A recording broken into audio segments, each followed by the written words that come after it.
সেই কোরআন আমার কাছ থেকে দূরে হয়ে গেছে, কোরআন আমি পড়তে জানি না।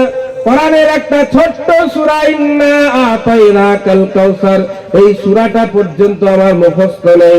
মুসলিম ইসলামের সর্বপ্রথম মূল মন্ত্র কালিমা লা ইলাহা ইল্লাল্লাহ মুহাম্মাদুর রাসূলুল্লাহ। এই কালিমা যদি মুসলমান যুবককে জিজ্ঞাসা করা হয়, ভাই একবার পড়ে শোনা, অনেক মুসলমান আপনি এমন পাবেন যে মুসলমান ইসলামের মূল মন্ত্র সর্বপ্রথম বাণী, এই বাণীটাও কিন্তু সঠিকভাবে সহি শুদ্ধ করে পড়তে পারবে না। লা ইলাহা, লা ইলাহা উচ্চারণ হবে না, লা ইলাহা মুহাম্মাদুর রাসূলুল্লাহ সঠিকভাবে উচ্চারণ করতে পারবে না। এগুলি যদিও করে আবার সাল্লাল্লাহু আলাইহি ওয়াসাল্লামের কাছে তো তার জবানই পাল্টাবেন, উচ্চারণে হবে না। ও মুসলমান ভাইরা, আপনাকে ছোট করার জন্য বলছি না, বরং এটা আমার আপনার ব্যথা, আমার আপনার দরদ। বিশেষ করে ওলামায়ে কেরামের এটা ব্যথা। ওলামায়ে কেরাম এই ব্যথা নিয়ে সারাদিন ঘুরে বেড়ায়, সারাদিন মাদ্রাসার মধ্যে চিন্তা করে, মসজিদের ইমাম সাহেব মসজিদে বসে চিন্তা করে। বাস্তবে আজকে আমার মুসলিম সমাজ ইসলাম সম্পর্কে অনভিজ্ঞ, ইসলামের কোন যোগ্যতাই তার কাছে নেই, ইসলামের কোন শিক্ষাই তো তার কাছে নেই। কোরআনের একটা আয়াত তার মুখস্থ করতে পারে না। 100-র মধ্যে 5% মানুষ হয়তো কোরআন পড়তে পারে, তার মধ্যে আবার 3% মানুষ তো এমন কোরআন পড়বে, তারা কোরআন পড়লে জিবরাইল ফেরেশতাও যদি তাদের কোরআন তেলাওয়াত শুনে, সেও খুঁজে পাবে না আয়াতটা কে এনেছিল, এটা তো আমি আনি নাই। আলাম তারা লিইলাফি কুরাইশ আরাআইতাল্লাযী এমন ভাবে পড়ে দিবে, এত তাকে ভেঙে চুরমার করবে, বিকলাঙ্গ হাসপাতালেও ভর্তি নিবে না। হাসির খোরাক নয় রে মুসলমান ভাই, হাসির খোরাক নয় রে যুবক ভাই। তুমি তো একটা ইংলিশ পেপার নিয়ে থরলি পড়ে দিলে, বাংলা পেপার নিয়ে থরলি পড়ছো, কিন্তু যে কোরআনটা মানুষের কাছে পৌঁছানোর জন্য আমার আপনার নবী, বিশ্ব নবী মুহাম্মাদুর রাসূলুল্লাহ সাল্লাল্লাহু আলাইহি ওয়াসাল্লামকে পেটে পাথর বাঁধতে হয়েছে, বিভিন্ন রকমের নির্যাতনের শিকার হতে হয়েছে, নির্যাতনের সম্মুখীন হতে হয়েছে, মক্কা ছেড়ে মদিনায় চলে যেতে হয়েছে।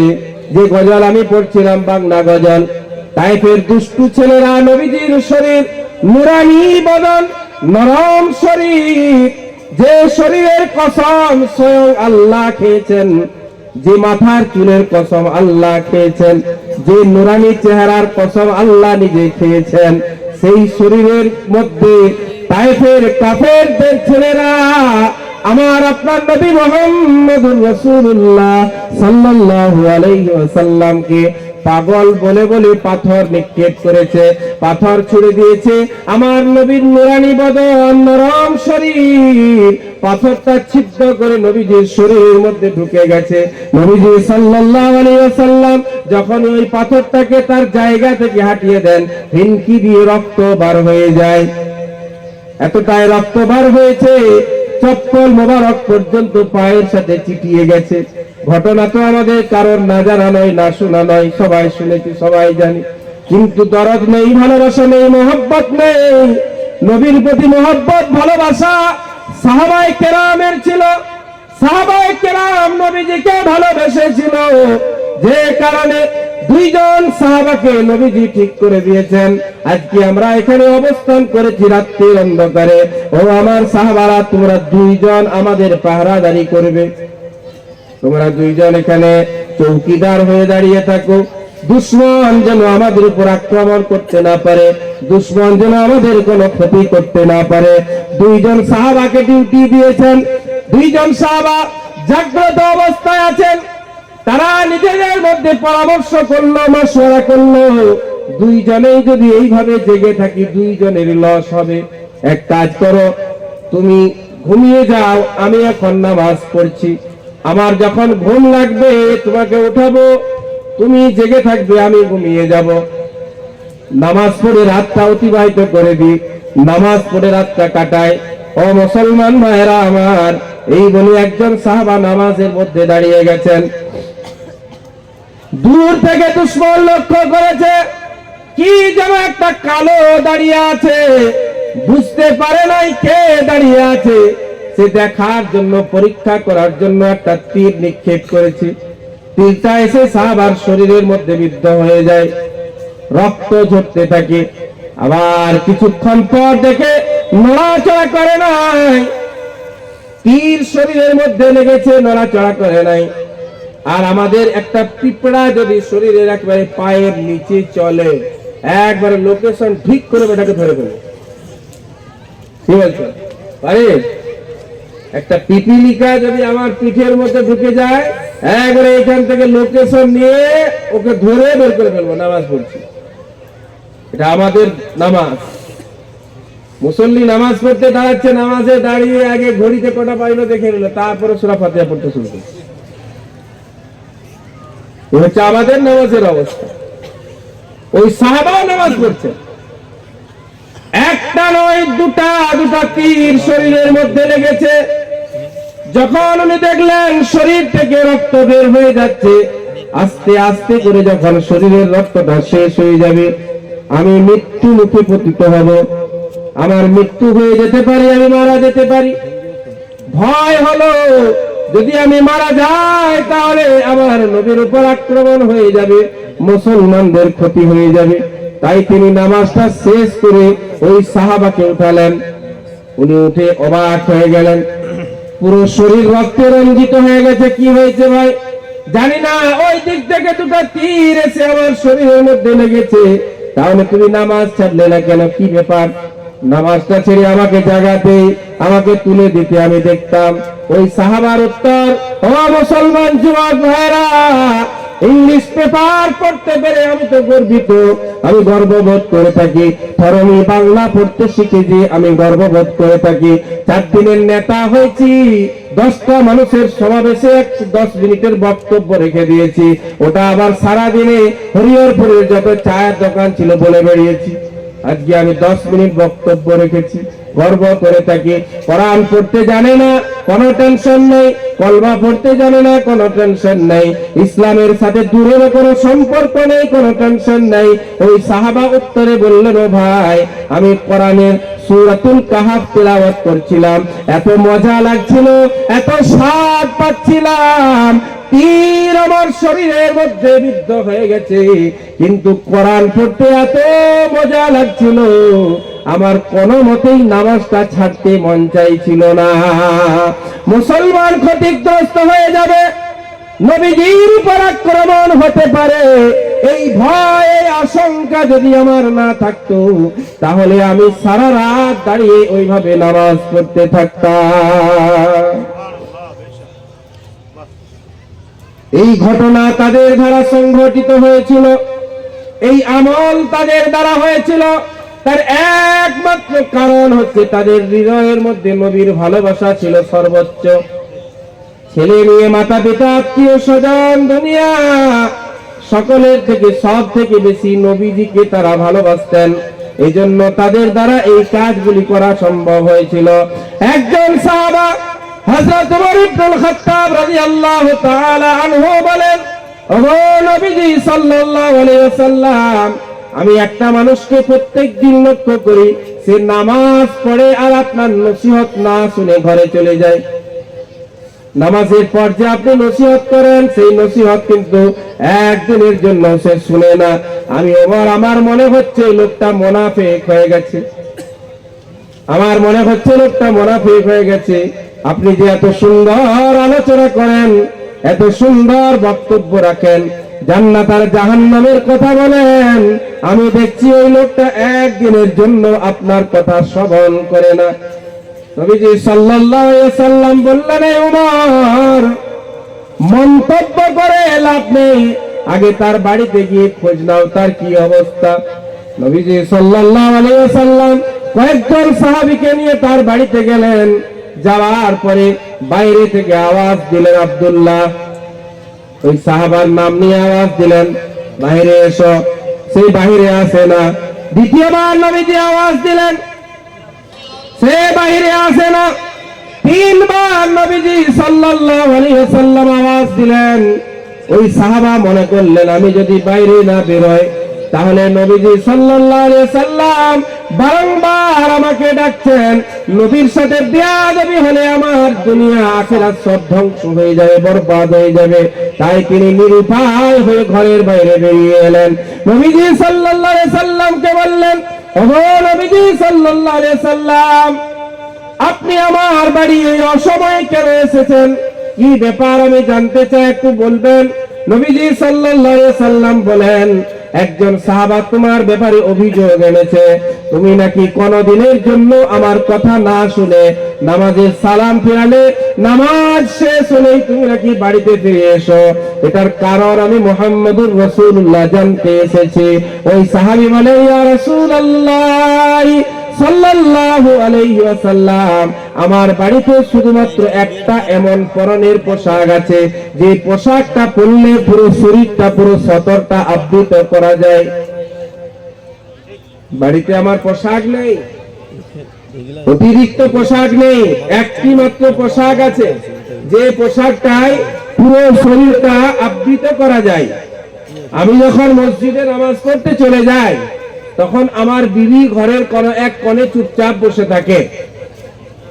আমি নামাজ আদায় করি, তারপর মসজিদ থেকে দৌড়াদৌড়ি করে আমি চলে আসি, যাতে করে ঘরে এলে আমি এক কোণে বসে থাকবো আর আমার ওই পরনের পোশাকটা আমার বিবিকে দিলে আমার বিবি নামাজ আদায় করতে পারবে।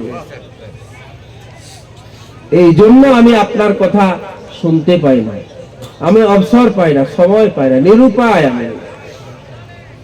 ইসলামের মসলা হচ্ছে তোমার ঘর জ্বলে গেছে, ঘরের সমস্ত কাপড় চোপড় পুড়ে গেছে, তুমি উলঙ্গ অবস্থায় রয়ে গেছো, ওই অবস্থাতেও নামাজ পড়তে হবে নাকি ছেড়ে দিতে হবে? কথা বলেন, নামাজ পড়তে হবে নাকি ছেড়ে দিতে হবে? ছেড়ে দিলেও চলবে, মাঝে মধ্যে ছাড়লে চলবে না। মাঝে মধ্যে সপ্তাহে দুদিন একদিন। ইসলাম বলে তোমার ঘরের মধ্যে আগুন লেগেছে, ঘর পুড়ে ছাই হয়ে গেছে, তোমার সমস্ত পোশাক আশাক পুড়ে ছাই হয়ে গেছে, উলঙ্গ অবস্থায় তুমি আছো, এই অবস্থাতেও তোমাকে নামাজ পড়তে হবে। তা কিভাবে নামাজ পড়বো? এই মশলা আমাদেরকে জিজ্ঞাসা করলে ওলামায়ে কেরাম বলে দিবেন, এখন তোমাকে বসে বসে ইশারায় নামাজ পড়তে হবে।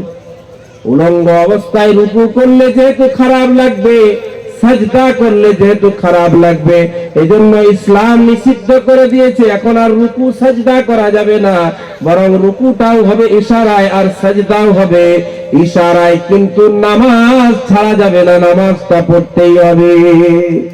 ও মুসলমান ভাইরা আমার, নবীজি সাল্লাল্লাহু আলাইহি ওয়াসাল্লাম দুনিয়া থেকে চলে যাচ্ছেন, দুটি নসিহত শেষ বেলায় করে গেলেন। দুটি নসিহত করে গেছেন, তিনটি নয়, চারটি নয়, পাঁচটি নয়, দুটি গুরুত্বপূর্ণ কথা বলে গেলেন। তার মধ্যে এক নম্বরে হচ্ছে আসসালাহ, আসসালাহ, আমার উম্মতিরা তোমরা নামাজ ছেড়ে দিও না। দুই নম্বরে নবীজি বললেন ওমা মালাকাত আইমানুকুম, এবং যারা তোমাদের অধীনস্থ তাদের খেয়াল রাখবে। তোমার প্রতিবেশী খেতে পেল কি পেল না সেটা তোমাকে খেয়াল রাখতে হবে, তোমার ভাই খেতে পেল কি পেল না তোমাকে খেয়াল রাখতে হবে। তোমার গ্রামে অনেক গরিব মানুষ আছে, তাদের খেয়াল রাখতে হবে। যে মজদুর, যে লেবারটা তোমার জমিতে, তোমার কারখানায়, তোমার দোকানের মধ্যে কর্ম করে, তার খেয়াল রাখতে হবে। তার বেতনের টাকাটা তার শরীরের ঘাম শুষ্ক হওয়ার আগে তাকে দিয়ে দিতে হবে তার হাতে। দুটা নসিহত নবীজি শেষ বেলায় করে গেলেন, এক নম্বরে নামাজ আর দুই নম্বরে অধীনস্থদের ব্যাপারে। কিন্তু মুসলমান ভাইরা আমার, যে কথা আমি বলছিলাম, কোরআন থেকে আমি আপনি অজ্ঞ হয়ে গেছি, ইসলাম থেকে অজ্ঞ, ইসলামের জ্ঞান থেকে অজ্ঞ হয়েছি, নামাজ থেকে অজ্ঞ হয়েছি। নামাজের ফারাইজ আমার জানা নেই, নামাজের ওয়াজিবাত আমার জানা নেই, নামাজের মধ্যে যে সুনানগুলি আছে আমার জানা নেই। নামাজের মধ্যে সূরা ফাতিহা, তার সাথে 4টা সূরা মুখস্থ করলে খুব ভালো, অন্যথায় একটা সূরা হলেও নামাজ হবে। কিন্তু একটা সূরা তো আমি শুদ্ধভাবে মুখস্থ করতে পারি নাই, আর কখনো চেষ্টাও করি না। ঈদ পড়তে গেছে, ইমাম সাহেব নিয়ত বলে দিতে হবে, জানাজা পড়তে গেছে, ইমাম সাহেবকে নিয়ত বলতে হবে। আপনাদের এদিকে আছে নাকি গো? আছে? সারা জীবনের শখের একটা কাজ বিবাহ করা। বিবাহ করার থেকে আনন্দের কিছু আছে? আছে গো? বিবাহটা হচ্ছে সব থেকে আনন্দের। তারপরে ওই আনন্দ নিরানন্দ হয়ে যায় 2 মাস পরে, সেটা আলাদা বিষয়। যাই হোক, খুব আনন্দের বিষয়। বন্ধু বান্ধব নিয়ে কি মাতব্বরি করে 2 লাখ 5 লাখ টাকা বরপল নিয়ে 2টা গাড়ি নিয়েছে, কত কি নিয়েছে। তারপরে একটা আপনার 250, 2500, 5000 টাকা দামে শেরওয়ানি, আর কত দামি দামি উন্নত কোয়ালিটির কাজ লাগানো, এই লাগানো সেই লাগানো পরে বিবাহ করতে গেছে। রুমাল নিয়ে বসে, ওই যে রুমাল আপনাদের দিকে নেই, বর যত রাজ্যের গন্ধ যেন ও বেটার নাকেই ঢুকে। এটা আবার কি সিস্টেম? যত রাজ্যের যত আপনার ওই দুর্গন্ধ যেন ওই বরকে আজকে নিয়োগ করে নিয়েছে। এছাড়া কারণ নাকে ঢোকা যাবে নাই, নেওয়ার কোনো প্রয়োজন নেই। পুরুষ মানুষের চেহারা কি ঢাক দেওয়া ফরজ? কথা বলেন, ঢাক দেওয়া ফরজ, ঢাক দিতে হবে। তাহলে কি দরকার আছে বাবা একটা রুমাল নিয়ে এরকম করে আছে? ভাই কোন ব্যাপার? 2-3টা বন্ধু নিয়ে গেছি, 1.5 লাখ টাকা বরপর। বাপ যখন বিয়ে দিচ্ছিল, ওই যে আমি বলি সব জলসাতেই, মেয়েদের বিবাহ হলে দেখাশোনা করতে হলে জিজ্ঞাসা করে, ওকে তোমার মেয়েটা কোরআন পড়তে জানে? জিজ্ঞাসা করে। এই জন্য মক্তবে দেখবেন 100 ছাত্র ছাত্রী হলে তার 90-95 জন মেয়ে হয়, 5টা ছেলে। কারণ কোন ছেলে কি আজ পর্যন্ত কেউ জিজ্ঞাসা করে নাই কোন শ্বশুর যে আগো যেটাকে আমি জামাই করছি ও কোরআন পড়তে জানে? এই মনে করছি কোন রকম বিয়েটা হয়ে মেয়েটাকে বিদায় করতে পারলে। বর্তমান সময় গার্জেন মনে করলো আমার এই মেয়েটাকে কোন ছেলের হাতে তুলে দিতে পারলে বাবা বেঁচে গেলাম। ওই মেয়েটা আল্লাহর রহমত। মেয়ে দিয়েছে আমাকে, আপনাকে আল্লাহ মেয়ে দিয়েছেন, মেয়েটা আল্লাহর রহমত। পবিত্র গ্রন্থ আল কোরআন খুলুন, এই কোরআনে যেখানে আল্লাহ পাক বলেছেন ইয়াহাবু লিমান ইয়াশাউ ইনাসা ওয়া ইয়াহাবু লিমান ইয়াশাউ যুকুর, আল্লাহ যাকে চান তাকে কন্যা সন্তান দেন, আর যাকে চান তাকে পুত্র সন্তান দেন। উলামায়ে কেরাম, মুফাসসিরিনে কেরাম লিখেছেন, যেখানে আল্লাহ পাক কন্যা সন্তানের আলোচনাটা আগে করেছেন, তার কারণ কি? তার কারণ বলতে গিয়ে আলোচনা করেছেন যে প্রথম কন্যা সন্তান জন্ম নেওয়া এটা আল্লাহর পক্ষ থেকে রহমতের নিশানি। সুবহানাল্লাহ সকালবেলায় বলবেন, বুঝতে পারছেন? সুবহানাল্লাহ সকালে বলবেন, জলসা শেষ হয়ে গেলে ওই যে এক কাক, বুঝতে পারছেন, কাক একদিন এসে কাক গল্প শুনিয়েছে জঙ্গল, এটা আপনাদেরকে বলছি না, বুঝতে পারছেন? কাক একদিন এসে গল্প শুনিয়েছে, গল্প শুনে সমস্ত প্রাণী কুল যে যা ছিল সেখানে সবাই হাসাহাসি লাফালাফি করে আনন্দ উপভোগ করেছে। গাধা ও এক কোণে চুপচাপ দাঁড়িয়ে, কোনো হাসাহাসি নেই। 3 দিন 4 দিন পেরিয়ে গেছে, তারপরে হাসছে। এরপরে সবাই অবাক, আজকে তো এরকম হাসির কোনো ঘটনাই ঘটেনি, বেটা হাসছে কেন? হ্যাঁ তুই হাসছিস কেন রে? বলছে ওই যে 3 দিন আগে কাক গল্প শুনিয়েছিল, আমি সেই দিন থেকে চিন্তা করে করে করে করে করে আজকে বুঝতে পেরেছি, এই জন্য আমি আজকে হাসছি। তাই বললাম আজ সুবহানাল্লাহ বলতে হবে না, কাল সকালবেলায় সুবহানাল্লাহ বললাম। প্রথম মেয়ে হওয়া কিসের আলামত?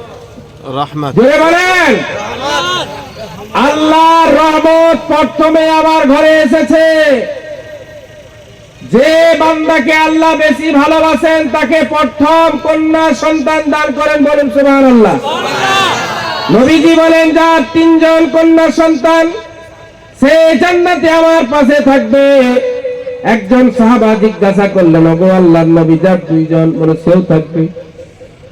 আর একজন জিজ্ঞাসা করলেন, ওগো নবী যার 1 জন, তার কি ব্যাপার বলে দিন না, সেও জান্নাতে থাকবে।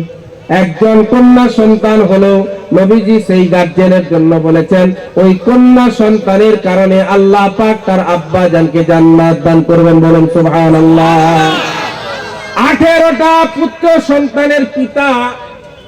সমস্ত হাদিসের কিতাবগুলোকে আপনি মোটা চশমার মোটা কাচের চশমা পরবেন, ওই 1500 পাওয়ারের চশমা পরে আপনি সমস্ত হাদিসকে গবেষণা করবেন, দেখবেন কোথাও আপনি একটা এমন হাদিস পাবেন না যেখানে আমার আপনার নবী, বিশ্ব নবী মুহাম্মদুর রাসূলুল্লাহ সাল্লাল্লাহু আলাইহি ওয়াসাল্লাম বলেছেন, যার দুটা পুত্র সন্তান সেই বাপ জান্নাতি, এমন ঘোষণা আপনি হাদিসে কোথাও পাবেন না। কিন্তু কন্যা সন্তানদের জন্য আল্লাহর নবী এই ঘোষণা করেছেন। আমার মা বোনেরা যারা আছেন, যারা বর্তমান সময়ে বলে থাকেন ইসলাম আমাদেরকে বঞ্চিত করে দিয়েছে, ইসলাম আমাদেরকে আবৃত করেছে, ইসলাম আমাদেরকে ঘরের মধ্যে আবদ্ধ করেছে, ও মায়েরা, আমার বোনেরা, আপনাদেরকে হাত জোড় করে বলে যাই, ইসলাম যতটা গুরুত্ব মহিলাদেরকে দিয়েছে, দুনিয়ার ইতিহাসে কোন ধর্মগ্রন্থ, কোন ধর্ম যাজক তারা তাদের মহিলাদেরকে এতটা গুরুত্ব দিতে পারে নাই। একজন মহিলা তার স্বামী মারা গেলে ইদ্যতের সময়কাল বলেন কতদিন? স্টেজ বন্ধ। বলেন, স্বামী মারা গেলে কতদিন ইদ্যত পালন করতে হবে? কথা বলেন। 4 মাস। কি না কথা বলেন রে বাবা? 4 মাস 10 দিন। অনেক জলসা শুনেছেন, আমার মনে পড়ছে তাই বলছি। জলসা এরকম হয় নাই, জলসায় হবে বাবা। আমি একদিন রাস্তায় পার হয়ে যাচ্ছি, দেখলাম একটা বাঘ জঙ্গল থেকে ছুটে আসছে। আমি এখন কি করব খুঁজে পাইনি। অবশেষে আব্দুল কাদের জিলানীর নাম মনে পড়ে গেল, যে আমি আব্দুল কাদের জিলানী বললাম, সঙ্গে সঙ্গে বাঘটা জঙ্গল থেকে ছুটে পালালো। সুবহানাল্লাহ বলে একাকার করে দিয়েছে। এটাকে সকালবেলায় বলছে ভীষণ জলসা করেছে। কি জলসা করেছে? বলছে বাঘের ঘটনাটা বলেছে। হ্যাঁ, বাঘের ঘটনা হাদিসে নেই, কোরআনে নেই। হ্যাঁ, নির্ভরযোগ্য সূত্র থেকে ওই ঘটনা প্রমাণিত নয়, কিন্তু মুসলমান ওই ঘটনার কথাটা মনে রেখেছে। এক বক্তা বলে দিল, আমি রেলওয়ে স্টেশনে দাঁড়িয়ে আছি। এই বক্তাদের মিথ্যা বানানো গল্প বলে ছতা টানার জন্য, মজলিস জমানোর জন্য। কালকে নতুন দিতে আমি ছিলাম, আপনারা বলবেন দুয়ার মজলিস করতে চলে এসেছি, তা আমি কোন লাট সাহেব নাকি?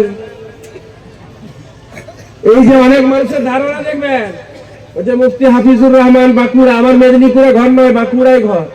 এই মেদিনীপুর আপনারা লিখে দিচ্ছেন বলে আমার অনেক সাথীরা ফোন করছে, আমরা চিনতে পারছি না তো, যে আমাদের তো একটা বন্ধু ছিল হাফিজুর রহমান বাঁকুড়া। এটা মেদিনীপুরের তো নয়, চিনতে পারছি না। বাঁকুড়া লিখবেন, বুঝতে পারছেন? মেদিনীপুর আমার ইমামতির জায়গা। মসজিদে আজ 12 বছর 13 বছর আছি। ওই একটা জায়গায় আছি, একাড়িয়া, গড়বেতা থানা, পশ্চিম মেদিনীপুর জেলা। কিন্তু আমার জন্মস্থান, জন্মভূমি, আমার গ্রাম হচ্ছে অন্দা থানা, বিষ্ণুপুর সংলগ্ন অন্দা থানা, চাবড়া গ্রাম, বাঁকুড়া জেলা। যাই কি বলছিলাম? হ্যাঁ, ওই রেলওয়ে স্টেশনে দাঁড়িয়ে বলছে, আমি রেলওয়ে স্টেশনে টিকিট কাটতে গেছি। এই যে ঘটনা দিয়ে বলছে নতুন দিতে বলছিলেন। কালকে এসেছিলাম আমাদের হাফেজ সিদ্দিক সাহেব, আমার শিক্ষক, উনি আমায় ডেকেছিলেন। তো শিক্ষক যখন ছাত্রকে ডাকবে, সে যত বড়ই হয়ে যাক, কি বলছেন, আসতে হবে কেন না? হ্যাঁ, বলে হুজুর আমি অবশ্যই যাবো। কেন যাবো না? বলছে বাবা দুয়ার মজলিস হলে 5টা লোক থাকলেও যাবো। এটা আমার ব্যক্তিগত অভ্যাস, আপনার পছন্দ নাও হতে পারে। আপনি আজকে হরিহরপুরের এই মাদ্রাসা ইসলামিয়া দারুল উলুমের বাৎসরিক জলসা অনুষ্ঠানে দেখেছেন। কালকে হরিহরপুরের কোন একটা ব্যক্তি, গরিব মানুষ আমাকে ডাকবে, আপনাকে আমার গ্রামের একটা দুয়ার মজলিসে আসতে হবে, আমার ঘরের। আমি আপনাকে বলে দিয়ে যাচ্ছি, কেউ আসুক আর না আসুক, আমি আসবো। আমার উদ্দেশ্য বড় হওয়া নয়, বড় তো আল্লাহ করবেন, বড় আল্লাহ করবেন। ইউটিউব বড় করতে পারবে না, মানুষে বড় করতে পারবে না। আল্লাহ যদি চান, কেউ আমাকে ঠেকাতে পারবে না, বড় হয়ে যাবে। দুয়ার মজলিসে আমার আসা যাবে না বাবা, আমি অনেক বড় বক্তা। এবার মত তারপরে তক্তা বানাবে, তক্তা। বক্তা কিন্তু ছাড়া আল্লাহর জন্য যদি কথা বলা হয়, তাহলে মজলিসের ওয়েট কত কেউ কোনোদিনও দেখবে না। বান্দারা, আল্লাহর বান্দা বান্দিরা থাকবে, আমি আল্লাহকে রাজি করার জন্য আল্লাহর কথা বলবো। আল্লাহ যতদিন বাঁচিয়ে রাখবেন, এটা আপনাকে বলে দিচ্ছি। একটা ঘরের মানুষও যদি আমাকে ডাকে, অবশ্যই আমি আসবো। ওই যে রেলওয়ে স্টেশনে বলছে আমি টিকিট কাটতে গেছি, টিকিট কাটতে গিয়ে সামনে একজন দাঁড়িয়ে আছেন, তাকে আমি জিজ্ঞাসা করলাম, এই তাকে আমি পিঠে হাত দিয়ে বলছি, দাদা আমার টিকিটটা আপনি কেটে দিবেন। এই আমার দিকে একবার এইভাবে তাকিয়েছে, যেই আমার দিকে তাকিয়েছে দেখছি দাদা নয়, ও তো দিদি। এইরকম গল্প বলে নাই বক্তারা, দেখবেন। আর সমস্ত শ্রোতারা হেসে একবারে গড়াগড়ি, কঠিন গল্প বলেছে রে বাবা। ও বক্তা ওটা গাড়িতে আসার সময় ওরা গবেষণা করে বলেছিল। বক্তার যদি এতটুকু জ্ঞান নেই, ট্যালেন্ট নেই, যে একটা আল্লাহর বান্দা হোক বান্দি হোক পেছন থেকে দেখে বুঝতে পারার মতো তার শক্তি নেই যে এটা ছেলে না মেয়ে, স্টেজে উঠে আবার সে বক্তব্য কি করবে? সে তো একটা পাগল খেপা মানুষ, যে ছেলে মেয়ের মধ্যে পার্থক্য করতে পারে না। মুসলমান ভাইয়েরা আমার, তাহলে যে কথা বলছিলাম যে ওই রকম আন্থাবড়ি গল্প শুনিয়ে 1.5 ঘন্টা করে দিয়ে পয়সা নিয়ে পালাবো, ও অভ্যাস নাই। তাই মশলার কথা মনে পড়ে গেল বলে দিচ্ছি, এটা আমি গবেষণাও করে আসি নাই। কালকে নতুন দিতে যে কথা বলেছে আজকে একটা কথা ওগুলো আসেনি এখন পর্যন্ত। খাতায় লিখে রাখবো, সারাদিন প্র্যাকটিস করব, সব জায়গায় 1 বছর চালাই বলাবো, যেটা আল্লাহ বলাবেন সেটাই বলবো। স্বামী মারা গেলে ইদ্যত কতদিন? কথা বলেন। والذين يتوفون منكم ويذرون أزواجا يتربصن بأنفسهن 4 أشهر وعشرا। 4 মাস কোরআন। একজন সেদিনে তার মা মারা গেছে, আমাকে তার পাড়ার কোন একজন নামাজি এসে জিজ্ঞাসা করছে, মুফতি সাহেব ওই অমুক যে মেয়ে মারা গেল, তার ছোট ছেলে ছত্তিশগড়ে কাজ করে, অমুক জায়গায় কাজ করে, তো সে কি 40 দিন আগে যেতে পারবে? আমি বলি জানাজা পড়েই তো যেতে পারবে, 40 দিন হতে আগে বলেছে, এর মনে আছে। কিন্তু এই মশলা তো মহিলাদের জন্য। যার স্বামী মারা যাবে তাকে কতদিন ঘরে আবদ্ধ থাকতে হবে? কথা বলেন, জোরে বলেন, মা বোনেরা গুরুত্ব দিয়ে শুনবেন। 4 মাস 10 দিন। এই 4 মাস 10 দিন মাথায় তেল ব্যবহার করা, খুশবু ব্যবহার করা, চুড়ি ব্যবহার করা, এমন পোশাক ব্যবহার করা যেটায় মানুষকে তার প্রতি আকৃষ্ট করবে চলবে না। এমন চিরুনি ব্যবহার করা যাবে না যে চিরুনি ব্যবহার করলে মাথার চুলের মধ্যে নকশা হয়ে যায়। মাথার চুলে ওই যে পোকা হয়, খুব ঝামেলা করছে, কষ্ট দিচ্ছে, এই অবস্থাতে আপনি মোটা দাঁতের চিরুনি ব্যবহার করতে পারবেন। এই মশলা মনে রাখবেন, আজ বর্তমান সময়ে এটা একবারে কেউ মানে না, একবারে মানে না। 40 দিন। তালাক দিলে 3 মাস, স্বামী মারা গেলে 4 মাস 10 দিন। একটা বাচ্চা ছেলে পৃথিবীতে আসে স্তর বাই স্তর। কিভাবে? প্রথমে নুতফা আকারে থাকে নাপাক পানি, প্রথমে নাপাক পানি, তারপরে জমাট রক্ত, তারপরে মাংসপিণ্ড। এই যে স্তরের পরিবর্তন হয় 40 দিনের ব্যবধানে। কত দিনের ব্যবধানে? কতদিন টাইম লাগে? 40 দিন টাইম লাগে। তাই 3 4 12, 120 দিন। অর্থাৎ তার স্বামী যে মারা গেল, এই স্বামী মারা যাওয়ার আগে তার বিবির সাথে কোনো সম্পর্ক করেছিল কি না, তার পেটটা পরিষ্কার আছে কি না, এটা জানার জন্য ইসলাম বলেছে তাকে 4 মাস 10 দিন ইদ্দত পালন করতে হবে।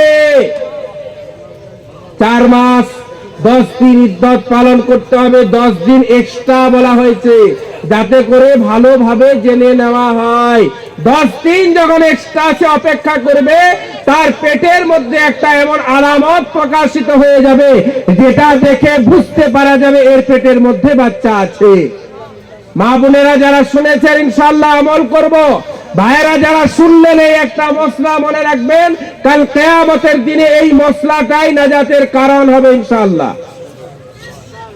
এই একটা মশলা শিখে রাখলেন, নাজাতের কারণ হয়ে যাবে। স্বামী তার বিবিকে তালাক দিয়ে দিয়েছে, তাকে ইদ্দত পালন করতে হবে কতদিন না? 3 মাস তাকে ইদ্দত পালন করতে হবে। সালাসাতা কুরু।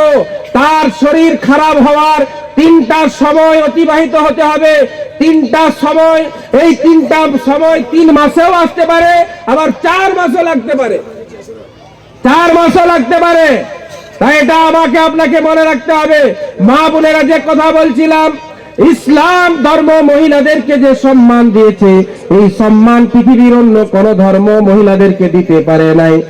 আইয়ামে জাহিলিয়াতের কথা হলো, আইয়ামে জাহিলিয়াত, ইসলাম আসার পূর্বে স্বামী মারা গেলে তার বিবিকে ঘরের মধ্যে আবদ্ধ করে দেওয়া হতো। গ্রামের বাইরে, হরিহরপুর গ্রামের বাইরে একটা ছোট্ট ঝুপড়ি বানানো হতো তিরপল দিয়ে, বা সেই সময়ে যা ছিল সেই সামগ্রী দিয়ে একটা ছোট্ট ঝুপড়ি বানিয়ে দেওয়া হতো। আর ওই ঝুপড়ির মধ্যে আল্লাহর ওই বান্দিকে, যার স্বামী মারা গেছে, তাকে আবদ্ধ করে দেওয়া হতো। সেই ঘরের মধ্যে থাকতো কতদিন? 1 বছর। কতদিন থাকতো? 1 বছর। এই 1 বছর একটা ঘরের মধ্যে আবদ্ধ, তেল বন্ধ, গোসল বন্ধ, সব বন্ধ। তারপরে গাধা নিয়ে এসে সেই গাধার পিঠের সাথে তাকে ঘষে ঘষে ঘষে ঘষে পরিষ্কার করত। এতে কি হতো? এই 1 বছর অতিবাহিত হওয়ার আগেই বেশিরভাগ আল্লাহর বান্দি মারা যেত। মুসলমান মায়েরা আমার, 1 নাম্বার ঘটনা যে ইসলাম মহিলাদেরকে ইদ্দতকালীন সময়টা বলেছে, সেটা ওই দীর্ঘ 1 বছর বলে নাই, বরং বলেছে 4 মাস 10 দিন। মাসাইলের কিতাব ঘাটবেন, মশলা মাসাইলার আমাদেরকে জিজ্ঞাসা করবেন, হযরত আমার মাথার মধ্যে বড় কষ্ট পাচ্ছি, তাহলে তখন সে মৌলানা আপনাকে বলবে আপনি অল্প স্বল্প তেল ব্যবহার করতে পারেন। হুজুর আমার ঘরে কামানেওয়ালা কেউ নেই, আমি কি করব? না মশলা বলা হবে, আপনি দিনের বেলায় কামাই করার জন্য, রোজগার করার জন্য যেতে পারেন, কিন্তু রাত্রে বেলায় আপনাকে আপনার স্বামীর গৃহে আবার ফিরে আসতে হবে। এটা ইসলাম দিয়েছে, অন্য কোন ধর্ম দিতে পারে নাই। হিন্দু ধর্ম তো ছিল স্বামী মরে গেলে তার বউকে সমেত পুড়িয়ে দেওয়া হতো। হ্যাঁ, সতীদাহ প্রথা ছিল, স্বামী মারা গেছে তার বিবিকে সহ পুড়ানো হতো। ইসলাম তো এই কথা বলে নাই, বরং ইসলাম বলেছে তোমার 4 মাস 10 দিন ইদ্দতের সময়টা যখন পেরিয়ে যাবে, তোমার ইচ্ছা হলে তুমি বিবাহ করতে পারো, কাউকে বিবাহের পায়গাম দিতে পারো। পুরুষ তোমার বিবি মারা গেছে, মারা যাওয়ার পরের দিনেই তুমি পায়গাম দিতে পারো বিবাহ করার জন্য। কিন্তু বর্তমান সময়ে এটাকে মানুষ খারাপ মনে করছে। যার স্বামী মারা গেছে সে যদি বলে আমি বিবাহ করব, তখন বলবে মনে হচ্ছে এই জন্যই বরটাকে খেয়ে নিয়েছে। বলছে মহিলারা লজ্জায় বলতে পারছে না, তার শারীরিক চাহিদা আছে, তার যৌবন বাকি আছে, কিন্তু এই সমাজের লজ্জার কারণে সে বলতে পারছে না মুখ খুলে যে আমি একটা বিবাহ করব। ও মুসলমান ভাইয়েরা আমার, যুবক ভাইয়েরা, ইসলাহে মহাশারা যারা পরিচালনা করেন, সেখানে এই বিষয়টাও খুব গুরুত্বের সাথে লক্ষ্য রাখতে হবে যে একজন মহিলার যখন তার স্বামী মারা গেছে, সে যদি বলে আমি বিবাহ করব, তার বিবাহের ব্যবস্থা করাতে হবে। অন্যথায় সমাজে যদি এই ধরনের যুবতী মহিলারা যাদের স্বামী 2 বছর বিবাহের পর মারা গেল, মুসলমান ভাইয়েরা বলছি বলে রাগ করবেন না, এই রকম মহিলাদের সংখ্যা সমাজে যখন বেশি হয়ে যাবে, তখন জিনা ব্যভিচার আম হবে। জিনা ব্যভিচার আম হয়ে যাবে। একজন পুরুষ তার বিবি মারা গেছে, তার রোজগার করার মতো শক্তি আছে, শরীরে তার শক্তি আছে, যৌবন আছে তার, সে বিবাহের জন্য যখন বলল, বলছে এই তো অপেক্ষায় করছিল বউটা মরলে আর একটা বিয়ে করবে। ও বেচারা লজ্জায় কিছু বলতে পারে নাই।